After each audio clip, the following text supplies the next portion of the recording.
25 লক্ষ টাকা ব্যয় করে রিয়াজ নতুন গাড়ি কিনেছে। একদম ঝকঝকে সিলভার কালারের গাড়ি।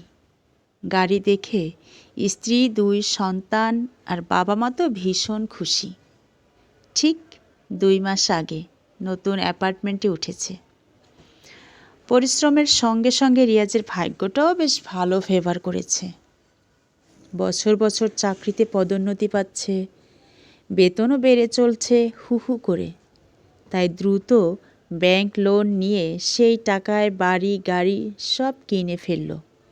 সংসারে যেন আনন্দের বন্যা বইছে। সেই সুবাদে রিয়াজ বাসায় একটা পার্টি দিল। অফিস কলিগরা দুপুর থেকে বিকেল আর আত্মীয় স্বজনেরা সন্ধ্যা থেকে রাত পর্যন্ত আমন্ত্রিত ছিল। বেশ হৈহুল্লোড় আর খাওয়া দাওয়ায় রিয়াজ পার্টি শেষ করল। সবাই বেশ খুশি আর রিয়াজের প্রশংসায় পঞ্চমুখ। সকাল হলেই রিয়াজ গাড়ি করে অফিস করবে, ছেলেমেয়েরা গাড়ি করে স্কুলে যাবে, স্ত্রী গাড়ি করে শপিংয়ে যাবে, গ্রামে বেড়াতে গেলেও গাড়ি করে যাবে। ভাবতেই গর্বে রিয়াজের বুক ফুলে উঠত। রিয়াজ ড্রাইভিংটাও শিখে নিয়েছে। রিয়াজ পরিবারের ভবিষ্যতের জন্য খুব চিন্তা করত। অর্থ সম্পদ জমানো রিয়াজের যেন নেশা। স্ত্রীর নামে 25 লক্ষ টাকার সঞ্চয়পত্র কিনে দিয়েছে। ছেলে মেয়ের নামে মোটা অঙ্কের ডিপিএস আর এফডিআর করে রেখেছে। পরিবার যেন থাকে দুধে ভাতে। 4 মাস পরের কথা, গাড়ি অ্যাক্সিডেন্ট করে রিয়াজ মারা গেল। সে এক বিভীষিকাময় মৃত্যু। কাভার্ড ভ্যানের সাথে মুখোমুখি সংঘর্ষ, স্পট ডেড। ড্রাইভারটা প্রথম থেকেই রাফ চালাতো। রিয়াজ যতদিন চালিয়েছে ধীরে সুস্থেই চালিয়েছে, কোনো সমস্যা হয়নি। ড্রাইভারের বেসামাল গতি এ দুর্ঘটনার বড় একটা কারণ। কয়েকবার সতর্ক করার পরও পরিবর্তন হয়নি, আর এখন তো সবই শেষ হয়ে গেল। সারা বাড়ি জুড়ে শোকের মাতম।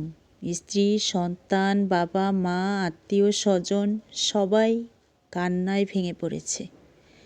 রিয়াজের মা এই বয়সে এমন শোক কিছুতেই মেনে নিতে পারছে না, বারবার মূর্ছা যাচ্ছেন। স্ত্রী যেন শোকে পাথর হয়ে গেছে। সন্তান দুটো হাউমাউ করে কাঁদছে। এত সুখের সংসারটা ভেঙে খান খান হয়ে গেল। রিয়াজের লাশ গ্যারেজে শুইয়ে রাখা হয়েছে।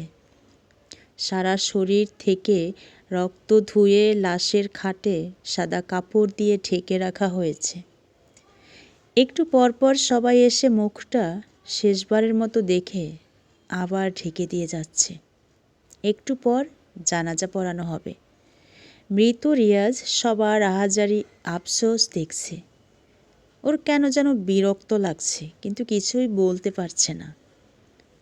হুজুর আসলো, জানাজা পড়ানো হলো, কবর দেয়া হলো। কবর হতে হতে রাত প্রায় 12টা বেজে গেল। সবাই ফিরে গেছে। এখন কবরস্থানে আর কেউ নেই। 2 জন ফেরেশতা এসে মুখ গোমরা করে রিয়াজকে কিছু প্রশ্ন করতে লাগলো। তারপর রিয়াজকে নিয়ে আসমানের দিকে রওনা হলো। অর্ধ আসমানে পৌঁছানোর পর আওয়াজ আসলো, থামো, এর আত্মা আর এগোতে পারবে না। এর অনেক ঋণ আছে। ও ঋণ এখনও শোধ হয় নাই। ঋণ শোধ না হওয়া পর্যন্ত ও গ্রহণযোগ্যতা পাবে না। ওকে যেখান থেকে নিয়ে এসেছ সেখানে নিয়ে যাও। রিয়াজকে আবার কবরে নিয়ে আসা হলো। কবরে রিয়াজের খুব কষ্ট হচ্ছিল। রিয়াজ চিৎকার করে স্ত্রীকে বলছে, আমার ঋণগুলো তাড়াতাড়ি পরিশোধ করে দাও। তোমার নামে করা সঞ্চয়পত্রগুলো ভেঙে ফেলো। ছেলে মেয়েদের সমস্ত ডিপিএস আর এফডিআর ভেঙে ফেলো। আমি আর এ যন্ত্রণা সহ্য করতে পারছি না। কিন্তু না, রিয়াজের চিৎকার কারো কানে পৌঁছালো না। এভাবে 6 মাস চলে গেল। রিয়াজের ঋণগুলো কেউ শোধ করল না।